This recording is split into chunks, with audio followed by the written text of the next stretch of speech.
Welcome back to another video. My name is Derek and today we're going to be taking a look at two Apple Watches, the Apple Watch Series 3 and the Apple Watch Series 6. And the repair that we're going to be doing is either the glass or the digitizer. And the nice thing about this is the Apple Watch Series 3 repair is identical to the Series 2, and the Apple Watch Series 6 is basically the same as the Apple Watch 4, 5, 6, SE, SE 2nd Gen. So you get all of those wrapped into one.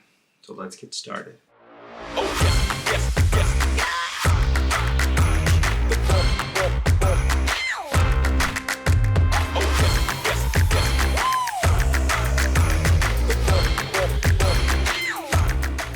Now the first watch we're going to take a look at is the Apple Watch Series 3. This is a 38mm and it's got a crack that goes all around the edge. One of the things that frequently happens when a glass cracks on a Series 2 and 3 is the touch goes out because the touch is integrated into the glass itself. Now, once the glass / digitizer has been replaced with, say, an aftermarket glass digitizer, if the glass cracks, the touch typically continues to work because it's a different technology, where the glass and the digitizer are just adhered together and not one unit. The glass is cracked in such a way that allows for this one to still have touch, which isn't the case most of the time. Now, real quick, here's an example of why the touch doesn't go out on the aftermarket digitizers. You can see that there is an actual digitizer on this glass that has been adhered. You can see some little dust sticking to the adhesive that sticks out from under the glass digitizer that's been adhered to this new glass. This will work just fine, and it would be the equivalent of replacing, I'd say, the digitizer on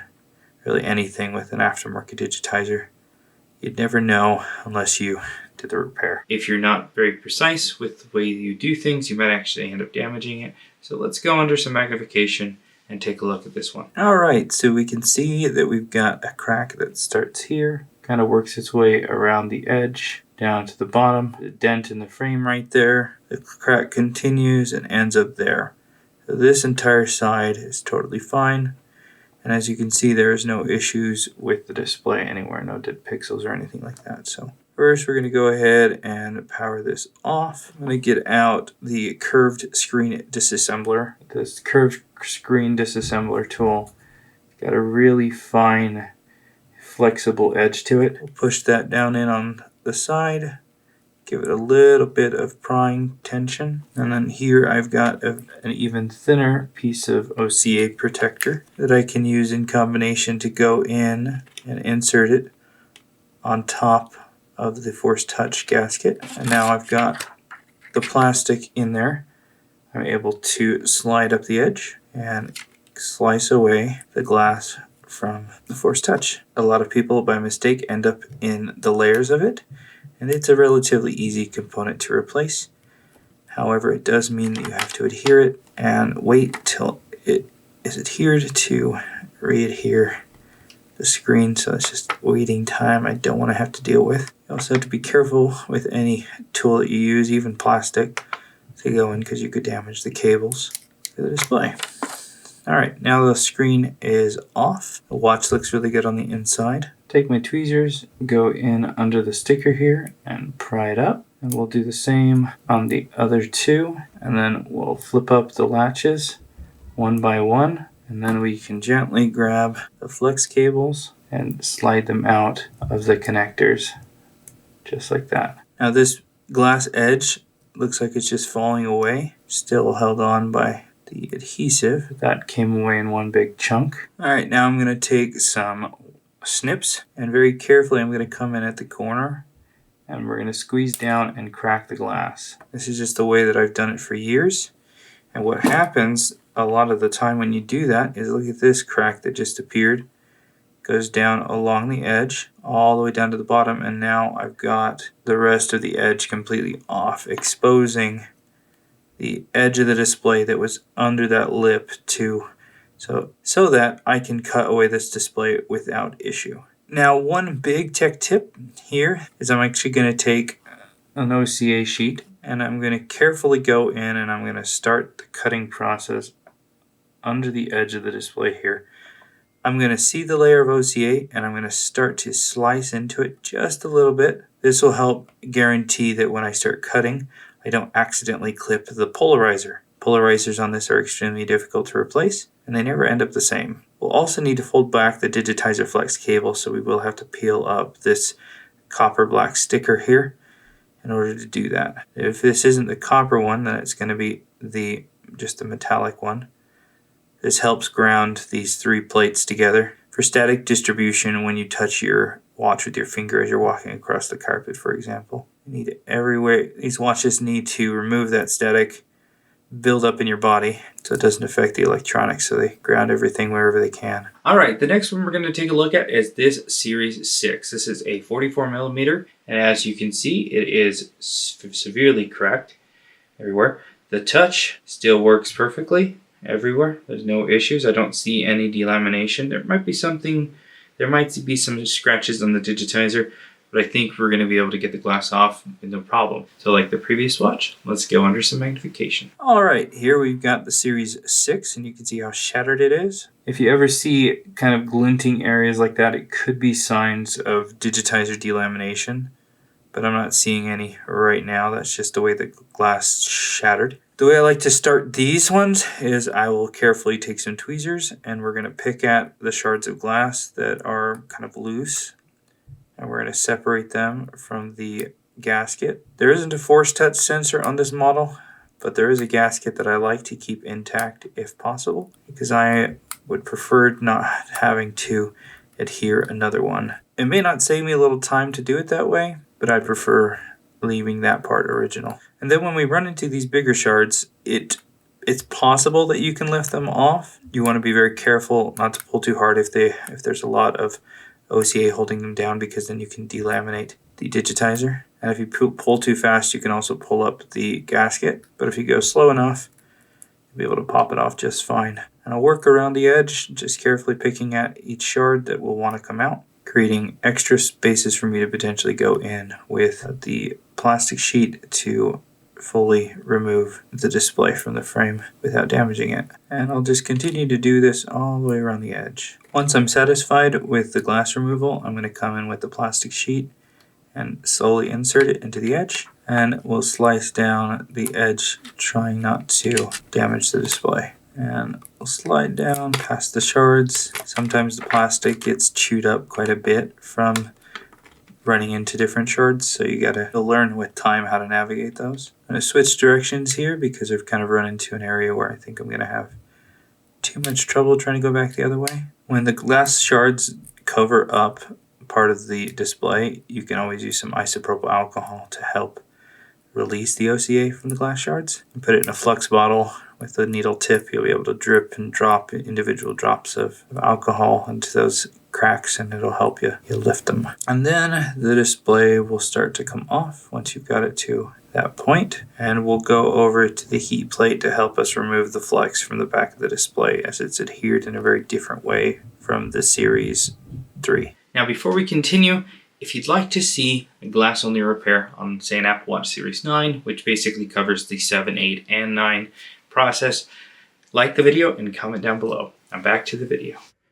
Alright, while we wait for this to heat up, I'm going to take the Series 6 that we've got the display partially off on, and we'll just set this on the heat plate so it can warm up a little bit. And here we've got that Series 3 display. And I had a question about 4 months ago that asked, how could they hold the screen better to the heat plate?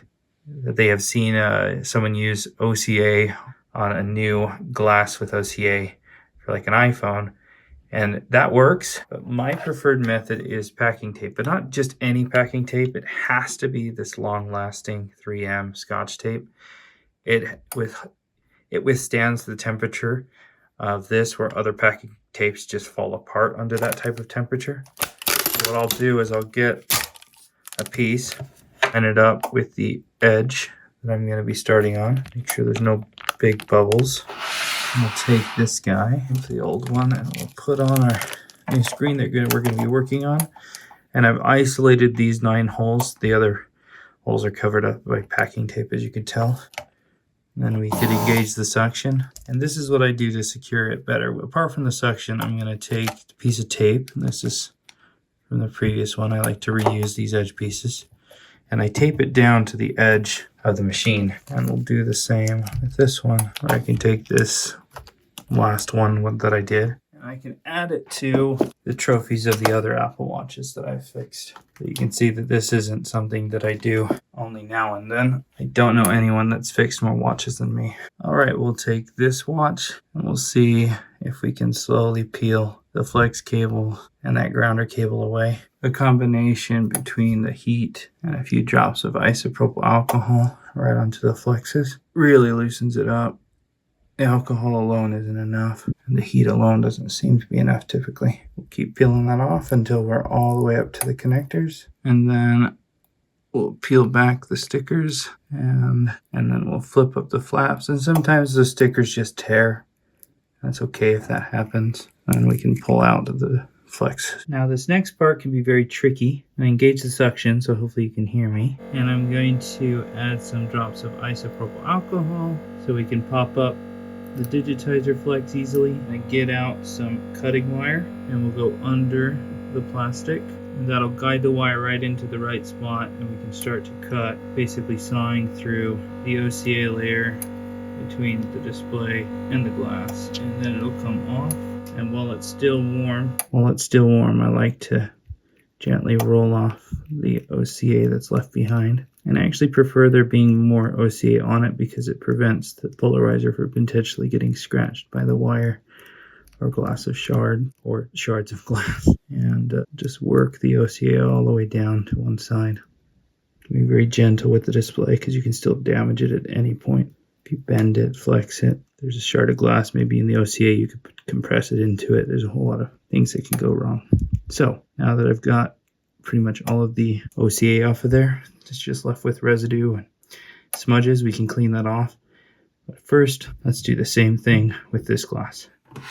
So we will grab our tape, find the corner we want to start on, tape it off, replace the other glass with a new display, tape down the edges, and then we can engage the suction and cut with the wire. For those of you that are curious, I'm using 0.03 millimeter wire. And the technique is really something that you just kind of acquire with time. Each glass presents itself in a slightly different fashion. And I'm going to go under the microscope to help remove these because I think we've got a little delamination of the digitizer in that section where it really cracked. All right, so there is a tiny bit of delamination right there. I'm going to try to avoid making that worse. We'll add some isopropyl alcohol to the shards that are still holding on. I'll put a little bit of prying power on it. Or what you can do, you can come in with the edge of the OCA protector and carefully slice. Add more drops there. Carefully slice through the OCA, kind of like the wire, just now without the heat. And we'll gently pick off that shard there, and we'll carefully remove the other shards. Well, under the magnification, let's just take a look at that spot of delamination. It's going to be more of a cosmetic issue than it's going to be an actual issue with the screen because of where it is and how small it is. So you'd have to make the decision at this point, do you replace the whole digitizer or do you continue just with doing the glass? You can see that tiny little mark there, and that really is small. I mean, we're really zoomed into the corner. So let's go and complete this repair and show you what it would really look like to the actual naked eye. All right, for this next step, I'm going to be using some UV Loca. It's somewhat controversial as to whether or not it's the best thing to be used. I can make an argument both ways, but it's inexpensive, doesn't require machinery like a laminator and autoclave, allows you to align it precisely, and there's a bunch of other things. It just may not be as clean for some. Now that I've cleaned this, by the way, I'm using acetone with a microfiber cloth or clean room wipe. Now that that's free of all smudges and all adhesive, let's just take a quick look at this one. You can see the little delamination up there in the corner. We'll see how that looks when we get the outlook on. All we're going to need though is 3 individual drops to have enough. If you use more than that, you're going to have spillage. It's going to seep out. And you might even with 3 drops, it depends on how big your drops are, but just do 1, 2, 3. A small teeny tiny puddle there. We'll take our new digitizer, peel off the protector from the inside if it has one. And if it has OCA I'd remove it as well. We'll slowly approach the drop of OCA there. We'll let it make contact and start to spread. And if you get a bubble, it's not the end of the world. Flip that over, and you can see how it's misaligned. It can move around pretty freely. See, that's one of the arguments for it over the OCA, because you have to line it up perfectly, and as soon as it sticks, it's stuck. And this one, you have the freedom to move it around, make micro adjustments to line the display up with a digitizer, and it looks really clean. The Loca, as it spreads, it looks really, really clean, and you don't have to use a laminator or an autoclave. We'll just wait for the Loca to spread. In the meantime, while we wait for that, let's do the Series 6. Same thing. 3 drops, light squeeze. And we got 1, 2, 3. Grab our glass, set it over it. Make sure we don't have any bubbles. Got little smudges on the outside of the glass there, but it'll wipe down with some acetone. And we'll watch this spread and kind of cover up a little bit of the delamination in that top corner. We'll wait. Let's go and take a look at this one. See how much it's spread. You can see that we're almost to the top. The bottom's all taken care of. And if you leave it alone long enough, it will spread.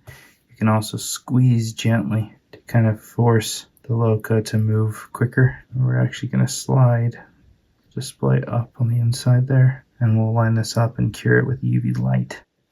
Alright, I like the alignment there. We just have to wait for all of these little bubbles to disappear. Under magnification, you can actually see the corner of the display, like where the pixels end. So you can line it up with that slightly radiused corner of the paint. See, a little squeeze goes a long way. Now we just have that little bubble and it's gone. Now we just need to keep the display in the right spot to cure it. So we'll hit it with UV light, making sure that the display nice and squared inside of there, and we'll do this for about a minute just to make sure it's nice and cured corner to corner. We've also got to make sure we're not accidentally curing the one back there. Let's take a look and see where it's at now. And we just have that one last corner, and you can see that only when you hit it the light just right. See, if I move it, you can see, let's see, now you can see that corner. Only if the light hits it just right does the delamination show up. And you can see on the back side that we don't have like overspill of the Loca, so there won't be any cleanup needed on this one on the back side. So give it a teeny tiny squeeze here to help further the Loca, and that should now help it go quicker. You just don't want to squeeze out Loca on the back. That's almost done. Let's look at the back side here and see there's no seepage of Loca around the border. So all right, now we can cure this one as well. Just go around and hit it with the UV light, clean up some of those smudges, and then while we let this cure, we can turn our attention to removing the glass shards here. For that, I'm going to be using this tool. A lot of these different types of tools, there's a bunch of different brands, really any of them will work. You just can't grab onto the flex keel here, so I'm going to go under it. What we'll do is turn it on.